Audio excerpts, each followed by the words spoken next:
crianças, tudo bem com vocês? Hoje vamos ver um pouquinho sobre a Era Vargas. Por meio de um golpe de Estado, Getúlio Vargas chegou ao poder. Nesse período, a economia mundial estava em crise. A ascensão de Vargas ao poder foi resultado de uma disputa política. De acordo com a política do café com leite, nas eleições de 1930, o presidente Washington Luiz deveria apoiar um candidato mineiro à presidência da República. No entanto, ele apoiou o candidato paulista Júlio Prestes, provocando o descontentamento dos políticos mineiros, que se aliaram ao candidato da oposição, o gaúcho Getúlio Vargas. Como esperado, Júlio Prestes ganhou a disputa presidencial. No entanto, diante do resultado, a oposição alegou fraude nas eleições. Em outubro de 1930, um grupo militar, com apoio da população, depôs o presidente Washington Luiz e impediu a posse de Júlio Prestes. Getúlio Vargas, que era um dos líderes do movimento de oposição, foi empossado como presidente para governar temporariamente. No entanto, Getúlio Vargas foi o presidente que permaneceu por mais tempo no poder em toda a história brasileira. Aqui nós temos uma charge, onde mostra Getúlio Vargas puxando a cadeira, né? E Júlio Prestes caindo no chão. E é como se ele dissesse: com licença, seu Julinho, mas a cadeira da presidência é minha. E temos aqui também um esqueminha de Getúlio Vargas no poder, né? Os períodos em que ele foi presidente. A crise de 1929 e o café brasileiro. Em 1929, nos Estados Unidos, houve uma grande queda da Bolsa de Valores de Nova York, o que causou a falência de diversas empresas e a demissão de muitos trabalhadores. Diante dessa situação, o consumo da população diminuiu e, com isso, as importações. Entre os produtos que deixaram de importar estava o café brasileiro. Na impossibilidade de exportá-lo para os Estados Unidos, grande quantidade ficou estocada. Para continuar sendo vendido pelo mesmo preço, o presidente Getúlio Vargas mandou queimar toneladas de café e proibiu o aumento da produção. O objetivo dessa medida era minimizar os prejuízos econômicos. E aqui tem uma foto da queima do café. Governo provisório. Em 1930, Getúlio Vargas assumiu o governo provisório. Seu mandato deveria durar até que fosse convocada uma Assembleia Constituinte. No entanto, após assumir o poder, Vargas tomou uma série de medidas centralizadoras. Suspendeu a Constituição de 1891, limitou o poder dos estados, depôs governadores e escolheu pessoas de sua confiança para assumir os governos estaduais. Essas ações desagradaram a grande parte da população brasileira, especialmente aos políticos paulistas que desejavam maior participação política, e passaram a cobrar a elaboração de uma nova Constituição.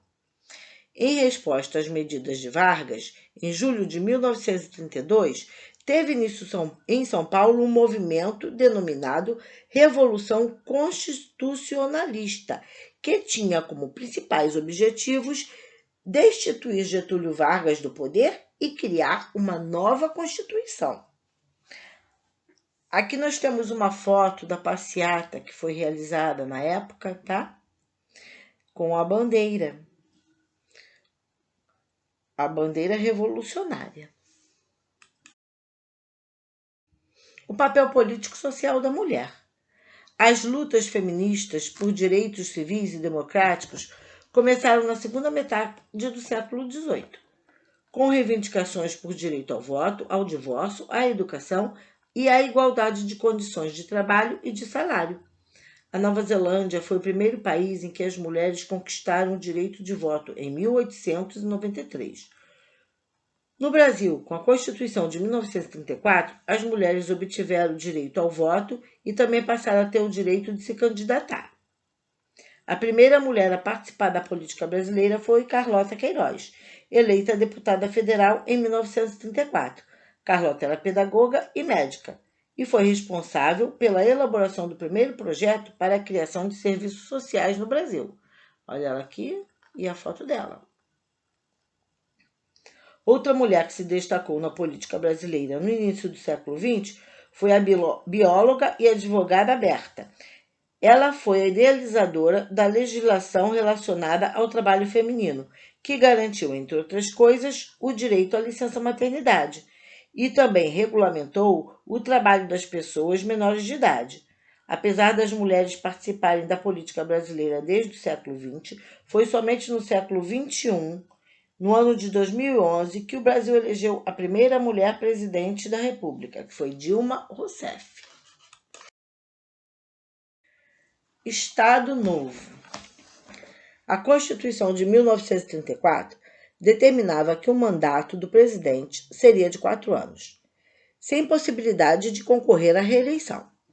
O mandato presidencial de Getúlio Vargas terminaria em 1938.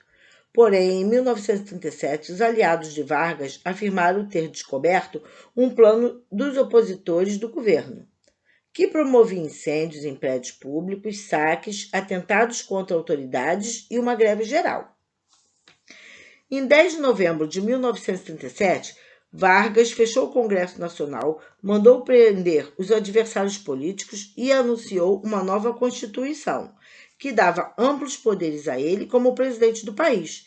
Dessa forma, instaurou-se a primeira ditadura do Brasil, período histórico que ficou conhecido como Estado Novo.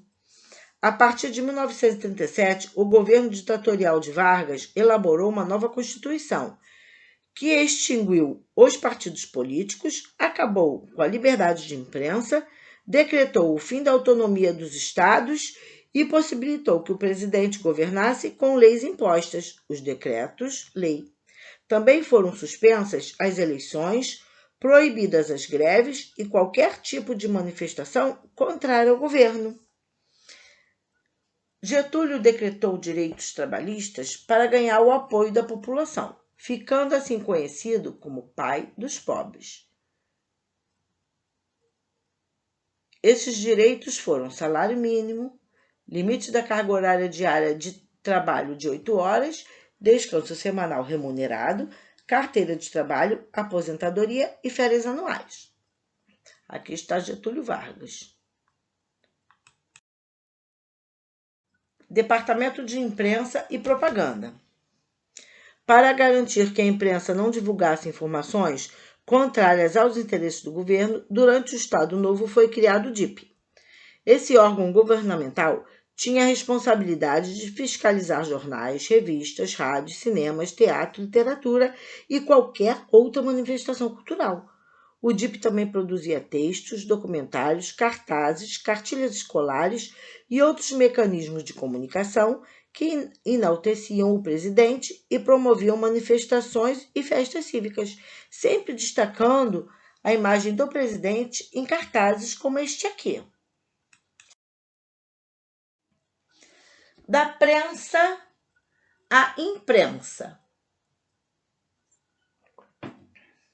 O termo imprensa originou-se da palavra prensa, um instrumento técnico criado por Gutenberg na década de 1430, capaz de produzir palavras e textos por meio de caracteres.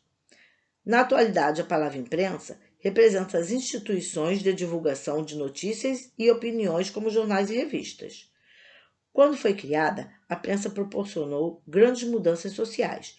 A principal delas foi o barateamento dos livros, o que aumentou a circulação de informações e facilitou o acesso de pessoas alfabetizadas ao conhecimento, aumentando assim o conhecimento em diversas áreas, na artística, na médica, científica e outras.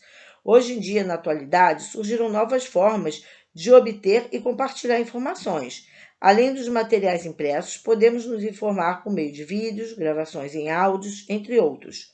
Usando aparelhos celulares, podemos acessar qualquer conteúdo, até os que estão guardados em grandes bibliotecas. Aqui nós temos uma foto de quando foi criada a prensa.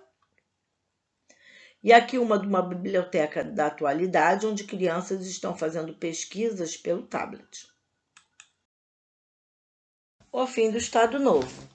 Entre 1939 e 1945, ocorreu a Segunda Guerra Mundial, um conflito que envolveu a maioria dos países do mundo.